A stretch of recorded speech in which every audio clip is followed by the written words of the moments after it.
1976 was an iconic year in music history. Tunes were daring, big, and more defining of a generation. If you are ready to hear more of the stories behind those hits, let's jump into 10 that are enduring from that year. When people think of Kiss, they often picture the fire-breathing theatrics, the makeup, the chaos of their live shows. But with Detroit Rock City, released in 1976, the band showed they could deliver a song as powerful on record as it was on stage.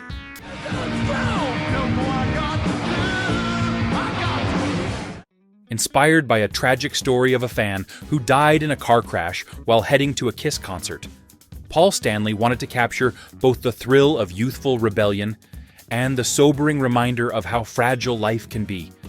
That duality, the adrenaline of speeding toward a show, paired with the danger that comes with it, gives the track a depth that stands out in the Kiss catalog. Producer Bob Ezrin pushed the band harder than ever. He added car engines revving, layered arrangements, and a cinematic touch that elevated the song beyond a typical hard rock track.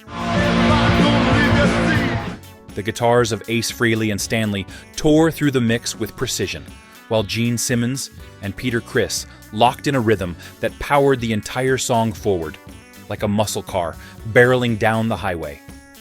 Nearly 5 decades later, Detroit Rock City still roars through speakers like an anthem of risk, rebellion, and the unstoppable pull of rock and roll. It's proof that beneath the face paint, Kiss could write a song that hit just as hard as their pyrotechnics.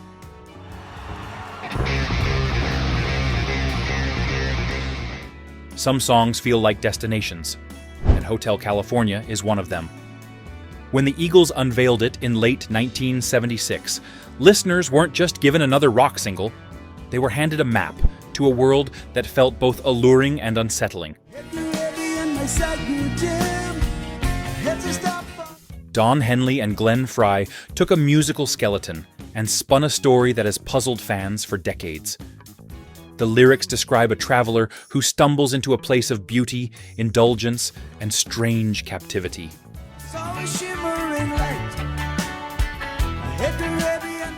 An allegory, Henley later explained, for the way the American dream had morphed into something darker during the 1970s.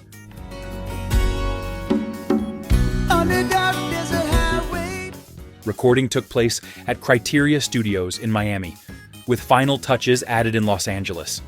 The band obsessed over every detail, layering harmonies and refining the arrangement until it shimmered with atmosphere. The famous guitar outro, that seamless duel between Joe Walsh and Felder, wasn't improvised magic.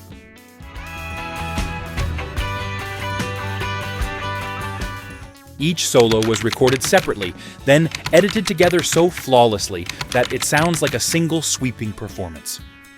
When the track hit the airwaves, it quickly rose to number 1 on the Billboard Hot 100. At the 1978 Grammys, it earned Record of the Year, cementing its place in rock history. But the bigger prize was longevity. Even today, listeners debate its meaning. Is it a critique of fame? A cautionary tale about excess? Or just a surreal dreamscape? If the Eagles built a hotel you could never leave, Boston built a rocket you could never forget.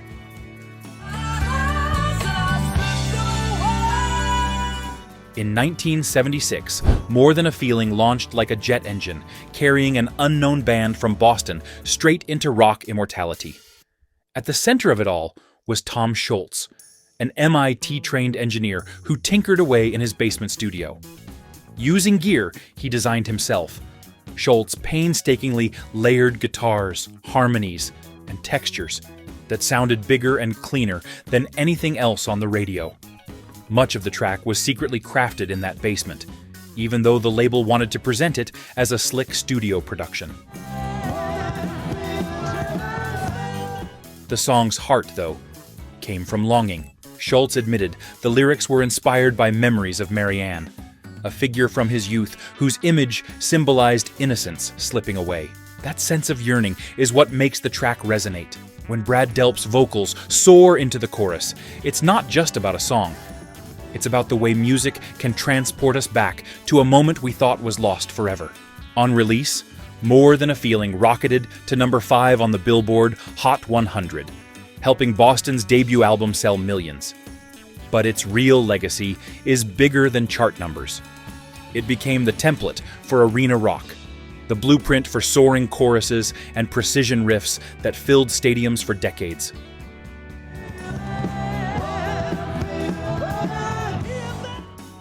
By 1976, Kansas had been grinding on the road, building a loyal fan base, but still searching for that one song to break them wide open. That moment came with Carry On, Wayward Son. A track that blended musical complexity with undeniable punch. Written by guitarist Kerry Livgren, the song was born out of personal searching. Livgren later admitted he was wrestling with questions of faith and purpose, and the lyrics reflect that journey. In grit. The phrase "wayward son" isn't just poetic. It was his self-description, a nod to the restless spiritual wanderings of the mid-1970s. Musically, the track is a balancing act between art and accessibility. It borrows the ambition of prog rock, shifting time signatures, intricate instrumental passages, and layered harmonies, but packages it in a way that still worked on mainstream radio. Released as the opening track on the album Leftoverture, it was Kansas's first top 40 hit, peaking at number 11 on the Billboard Hot 100. For a band that had often been pigeonholed as regional, this was their invitation to the big leagues. Suddenly, they were on arena stages, and the song became a rallying cry for audiences who wanted both brains and brawn in their rock. Over the years, Carry On, Wayward Son has taken on a life of its own. It's a staple on classic rock radio, a theme song for the TV series Supernatural, and a stadium anthem that still inspires fists in the air. Kansas proved that rock could be philosophical without losing its fire, a message that still carries on. Some songs don't just play, they swagger into the room. The Boys Are Back in Town, released in 1976, is one of those songs.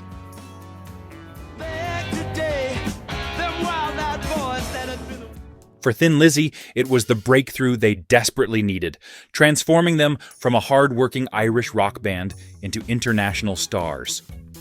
Frontman Phil Lynott was the band's heart and poet. His lyrics painted vivid images of camaraderie, youth, and rebellion. Lynott's delivery carried both grit and warmth, making listeners feel like they were part of the crew. Supporting him were guitarists Scott Gorham and Brian Robertson, whose twin harmony guitar style gave the band its unmistakable sound.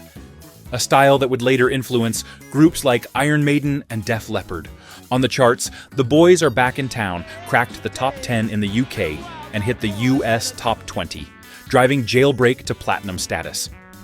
More importantly, it gave Thin Lizzy their signature anthem, one that still pulses with energy nearly 50 years later. For Lynott, who tragically passed away in 1986, the song became part of his lasting legacy, a reminder of his storytelling genius and his ability to fuse toughness with tenderness. Today, whenever that opening riff kicks in, the world knows exactly what's coming. A celebration of friendship, rebellion, and the unstoppable spirit of rock. In 1976, Chicago surprised everyone with a song that didn't sound like their usual horn-driven rock. If You Leave Me Now was tender, stripped back, and heartbreakingly sincere. And it became their first number 1 single, forever changing the way people thought of the band. The song was written and sung by bassist Peter Cetera. Known for his smooth, soaring tenor, Cetera delivered the kind of performance that made the track feel deeply personal. The arrangement was simple, but effective. Acoustic guitars, a gentle string section, and the band's signature horns used sparingly, almost like a whisper instead of a shout. Produced by James William Guercio, If You Leave Me Now was given a lush orchestral treatment that elevated its intimacy. Listeners connected instantly. It topped the Billboard Hot 100 in the US, climbed to number 1 in the UK, and became a global phenomenon. For fans, the song quickly became a soundtrack to real-life moments. Breakups, weddings, late-night radio dedications. Cetera later admitted the lyrics came from a very personal place, though he often avoided specifics. That vagueness allowed millions to project their own experiences onto it. If You Leave Me Now also marked a turning point. It showed Chicago could succeed as a ballad-driven pop act, a shift that would define their career through the 80s. Nearly 5 decades later, it remains one of their most beloved songs. Proof that sometimes the quietest notes echo the loudest.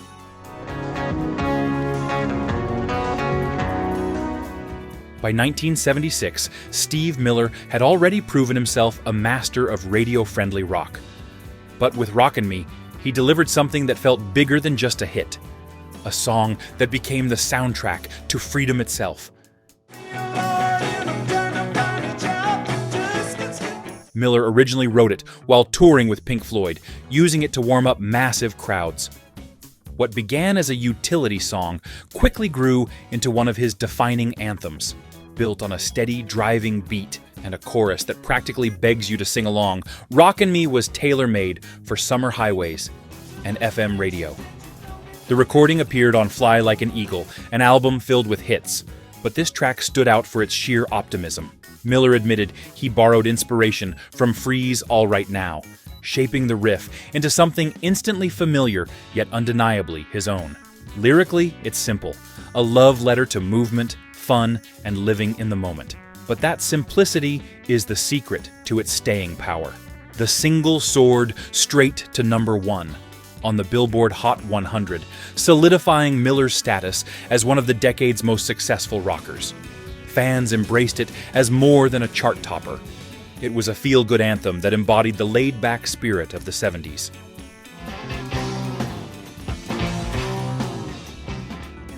By 1976, Paul McCartney had already conquered the world with the Beatles, but his post-Beatles band, Wings, was carving out its own legacy. One of their most enduring hits from this era was Let 'Em In, a deceptively simple song with layers of meaning and charm.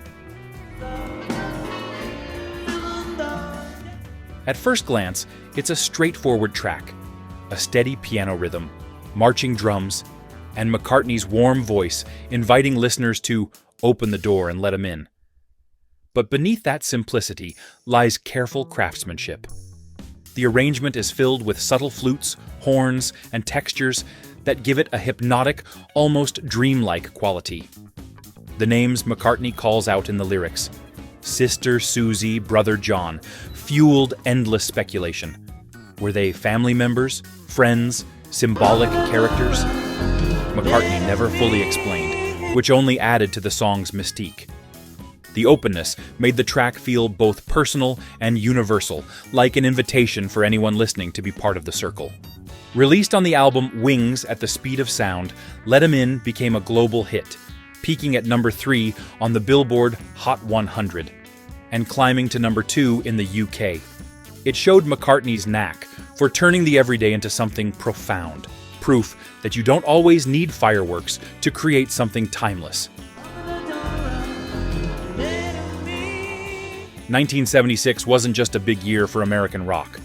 It was also the moment the world discovered Australia's Little River Band. Their breakout single, It's a Long Way There, wasn't designed for quick radio hooks. At more than 8 minutes on the album version, it was ambitious, sprawling, and full of patient craftsmanship. Yet, it became the band's first international hit. The track begins softly, almost like a breeze, before building into layered harmonies and guitar lines that echo the style of bands like Crosby, Stills and Nash, or the Eagles. But there's something distinctively their own in the pacing and phrasing. Glenn Shorrock's lead vocals carry both fatigue and determination, perfectly suiting lyrics about life on the road and the challenges of constant travel. Behind him, the band's harmonies became their signature, clean, precise, and soaring. It was this vocal blend that set Little River Band apart, making them one of the most polished and professional-sounding groups of the era. An edited version of It's a Long Way There reached the US top 30, marking the first time an Australian band had such a breakthrough on American charts. The success opened doors for years of hits to follow, establishing them as one of the most enduring rock exports of the late 70s and 80s. By the mid-1970s, George Harrison was tired of the courtroom drama that had followed him since the release of My Sweet Lord. Accused of subconscious plagiarism for its similarity to the Chiffons' He's So Fine, Harrison decided to respond the way he knew best, through music. The result was this song, released in 1976, a cheeky protest wrapped in funk and humor. From the first notes, it's clear Harrison isn't sulking. Instead, he pokes fun at the absurdity of copyright lawsuits with self-aware lyrics about melodies being borrowed, stolen, or recycled. It was less a lament than a wink, a reminder that most music shares DNA, whether we realize it or not. The recording sessions reflected the light-hearted spirit.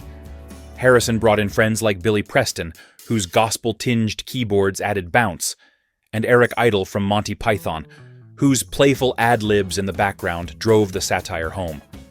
Together, they created a track that felt loose, witty, and distinctly different from Harrison's usual spiritual tone. Released as the lead single from 33 and 1/3, the song reached number 25 on the Billboard Hot 100.